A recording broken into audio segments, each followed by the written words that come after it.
Well, hi, everybody. Thank you for being here. We've got several important issues to talk about this morning. Before I turn it over to the leading Republican on the Appropriations Committee and then to Mr. Cole to talk about where we are on the budget negotiations, I wanted to say a few words about the Green New Deal. This is one of the many issues that we've been dealing with in the conference that we'll continue to deal with. There are hearings, as you all know, across multiple committees on this issue. We had hearings yesterday in the Natural Resources Committee on the Green New Deal, on the extent to which, we've really seen the reality of what the Democrats have proposed. The reality is that they have said they would attempt to eliminate all planes, all air travel within a decade. The results would be the elimination also of gasoline, the elimination of cars as we know them now. The extent to which this would be fundamentally devastating for the economy. We're going to continue to make sure people understand that they know what's in this deal. Yesterday we entered into the record the frequently asked questions and the overview that were posted and then deleted from Congresswoman Ocasio-Cortez's website. It's very important the American people see that there be transparency about what they're pushing, and we call on Speaker Pelosi to put this up for a deal on the floor, or put this up for a vote on the floor. We think Democrats need to be held accountable. If they support this as they say they do and as their presidential candidates do, then let's have a vote on it and see to what extent they're all going to get behind moving towards this kind of fantasy. And with that, I would like to turn things over to the leading Republican on the House Appropriations Committee, Mrs. Granger from Texas, to talk about where things stand in terms of our budget negotiations. Thank you so much, Liz. Thank you all for being here. We are, as we speak, finishing up writing the bill. We'll then distribute the bill. We've been meeting with different groups and the conference and answering questions. The important part has to do with miles. All miles aren't equal. What was one of the successes in this, not just the number of miles, but to say the way that the miles are ranked. We went to the people that were on the ground and said, what do you need? Where do you need it? And the Border Patrol and I said, we prioritized 1 through 8. We went from doing those in the areas 6, 7, 8 to the top priorities 1, 2, and 3, and that was very, very important. Need to remember that that also we want new miles. We don't want to just be fixing miles. The fence that the president outlined in his State of the Union is the fence, and we call it the wall. The most important by far. It's steel, packed with concrete. It's in some areas 30 feet high, other areas 18 feet high. It absolutely is what we need to slow down, have the technology in that wall to make sure the Border Patrol can get there as quickly as possible and stop them from coming across. It can't be driven through, it can't be cut through, so it's certainly the one we need. We also talked about one of the things that really captured us was the ICE and how important ICE is, and the attempt by the Dems to say on ICE, we will regulate who you arrest, how many you arrest, the beds you can put them in. We went on all those issues because ICE is so important. I said if we give up ICE, we actually are saying we're surrender and we'll never do that. But ICE is very important, so we have more beds than we enacted last year. It's not 40,000.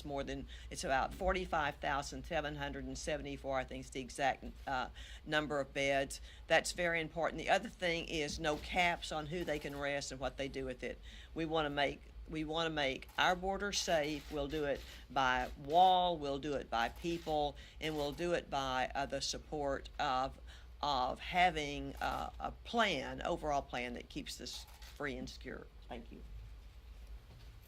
Thank you. Tom Cole from Oklahoma. I'm here, in my capacity as vice-ranking member amongst the Republicans on the Appropriations Committee. Number one, we are exceptionally proud of Leader Granger for the deal that she did negotiate, which will give us additional physical barriers on the border, which I think resisted efforts to limit the bed space and resisted efforts to tie ICE's hands in terms of who they decide needs to go away. I also want to add two other things that sort of get lost in this debate because we are so narrowly focused. Number one, there's 6 other Republican bills here that were passed by Republican House and Republican Senate where frankly we're getting everything we wanted and the Democratic House is voting for it. So we're pleased and that part of it because if you happen to be particularly interested, for instance, in Native American issues like me, getting that done and funding the Indian Healthcare Service, again, is pretty important. And I could list a whole range of really bipartisan victories in those 6 bills.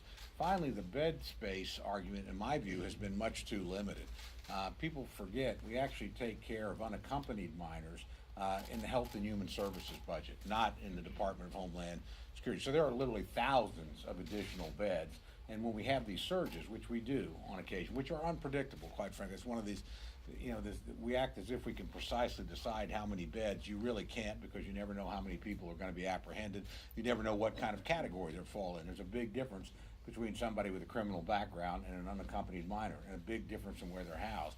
And when we've had these surges, whether it was under President Obama or under President Trump, we've seen more and more unaccompanied minors as part of this.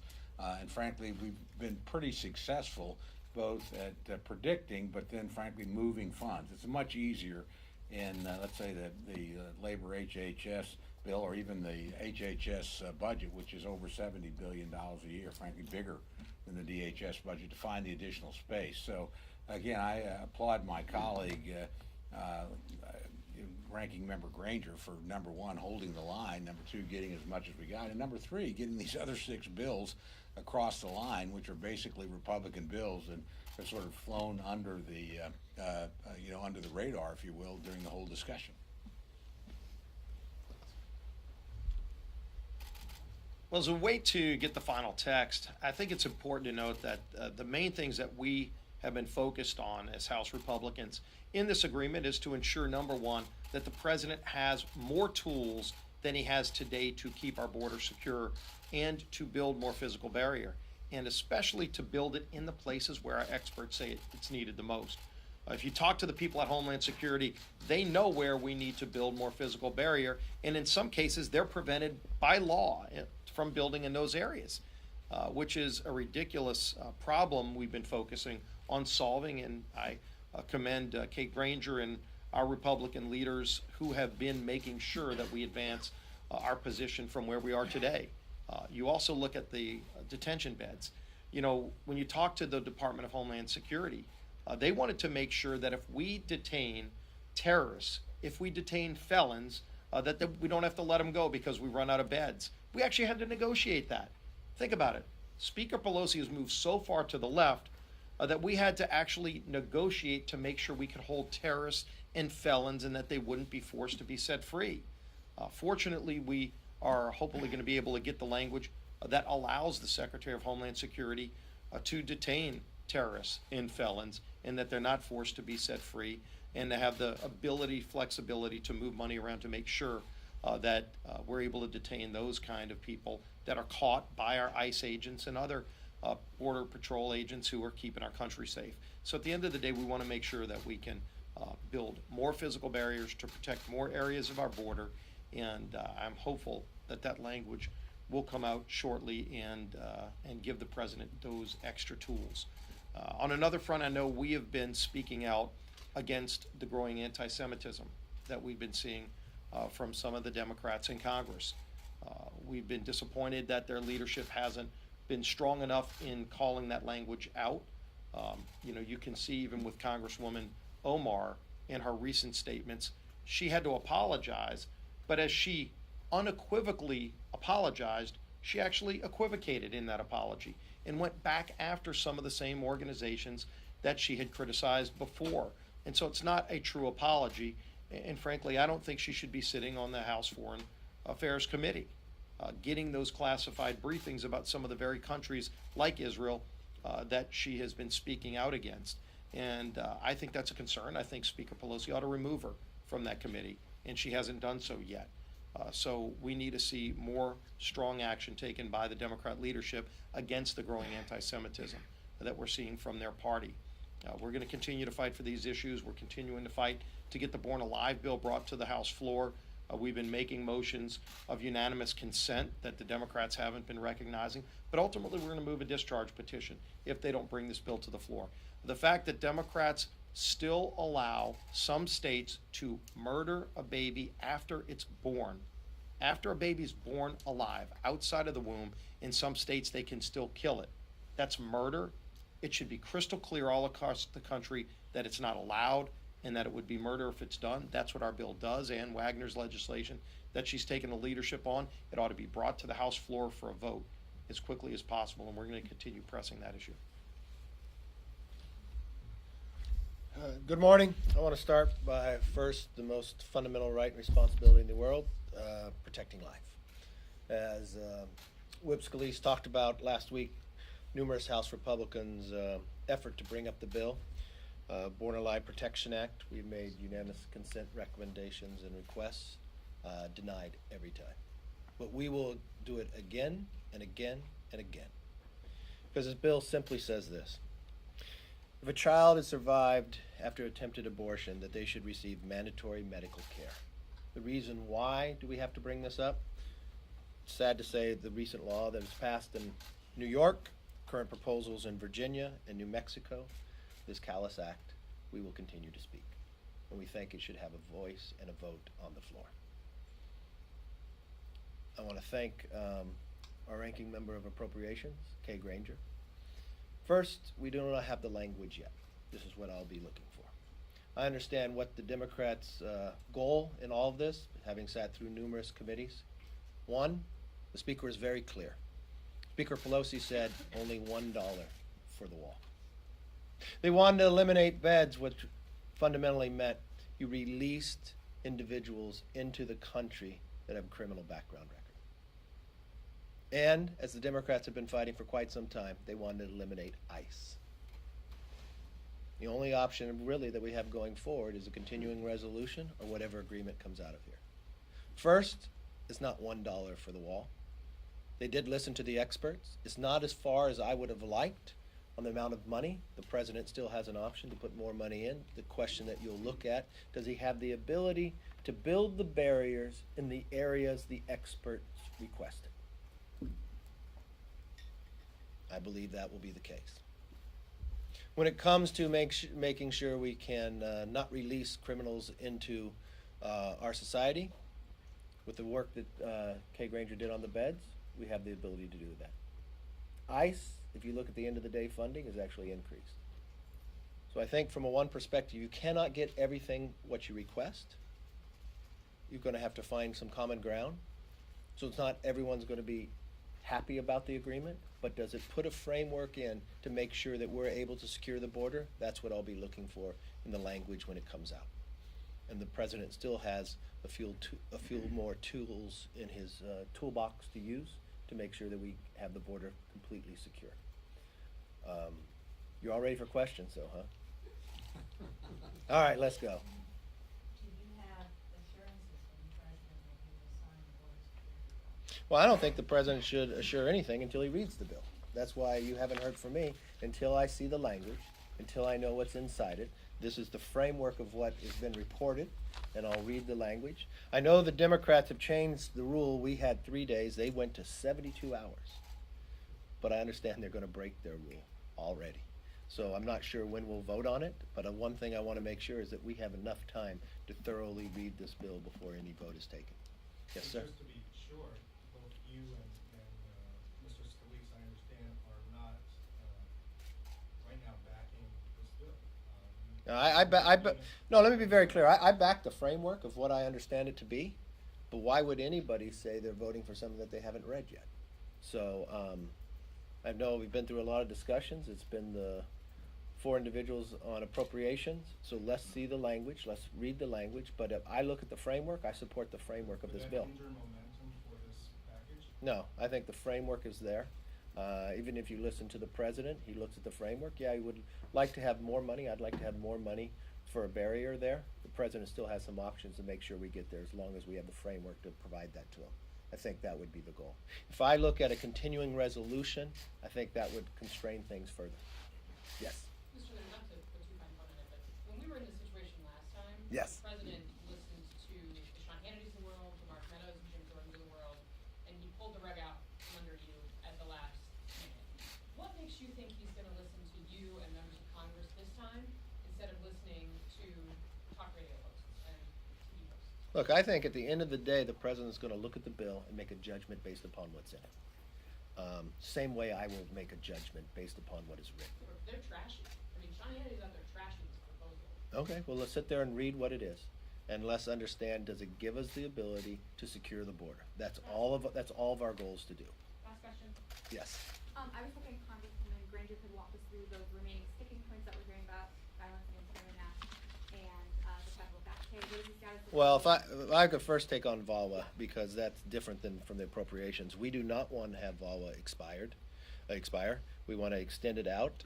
That will become a question down. Hopefully, Speaker Pelosi would not want to have VAWA expire, which would be on Friday. That's why we would like to add that and make sure it's in. Did you have another question for? Okay. And federal back pay as well, that's another outstanding issue we're hearing about. That federal back pay, that's still a discussion we're talking about for the private contractors. Yes. This is my assignment for the day. I wonder if you see any prospects in the House for Senator Cruz's suggestion or his legislation that the assets of El Chapo should be redirected to pay for it. If that was capable of doing, I think that would be a very good option to be able to go through, to utilize that money. No, it's one that he's brought up, and we'd like to look at it to have the capability of making that happen. Yes. Can I ask a question to the whip, please? Yes, you may. Yes, you may. Thank you. So curious if you are in agreement with the majority leader and the rest of your caucus that the president should sign this bill, or if you think that he should have held out for more and you're actually not in support of this to push for more. Well, few issues there that I think we should clear up. I agree with the Leader McCarthy that number one, we need to see the language and make sure it does the things that we are pushing for. It needs to have more money for wall. From what we're hearing, it will have more, but not as much as we would like, not as much as the president would like, but more than current law. More flexibility is needed right now under current law to build the wall where it's needed most. Where our Border Patrol experts tell us are the areas where the most drug trafficking, the most human trafficking is coming across our border is where they want to build wall. And in some of those areas, they're prohibited in current law from building it there. Hopefully some of those prohibitions get removed so that they can start building wall in areas where it's needed most. Those are the things we're looking for. Obviously, if that's in there no poison pills, then I would support it. And I think the leader indicated the same thing. If they're poison pills, and that's where Leader Granger is working to make sure that they don't put language in that would set us back from where we currently are. And I think that's what the president's watching as well. But as it is, it stands at the 1.375. You do not agree that the president should sign this as is. I never said that. I said the president is looking to make sure that whatever deal is agreed upon is going to put us in a better position than we are under current law, where we'd be under a CR. Under a CR, we wouldn't have some of the flexibility that we're trying to get in this bill. The president wants more flexibility to build wall where it's needed most, and in some cases, he's blocked in current law from building it there. If this advances that, removes those prohibitions, I can't speak for the president. Obviously, he wants to read the language too. In terms of what I'm looking for, I want to see us go further than we are today. We voted, by the way, in the House when we were in the majority. Kevin was the majority leader at the time, and as the whip, we helped get the votes to pass a bill to fund the full $5.7 billion.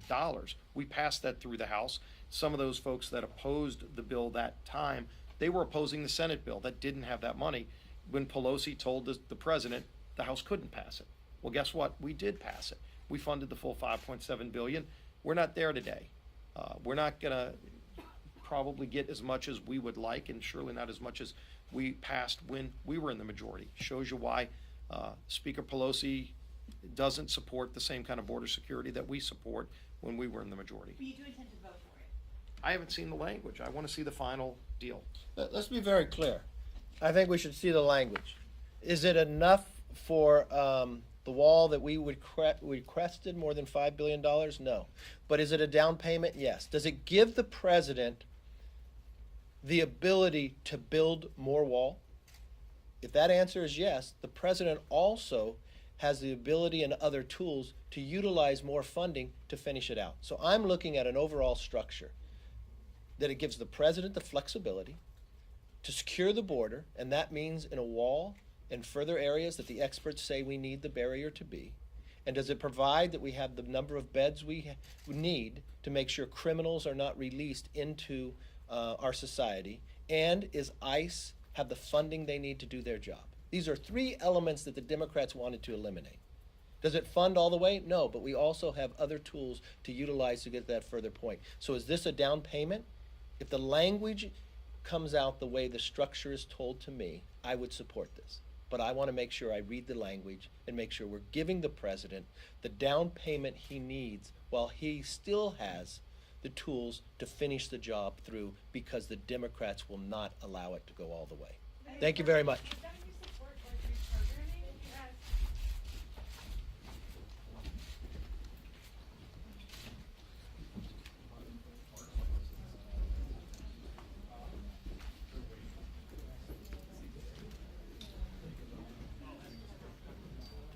Exactly.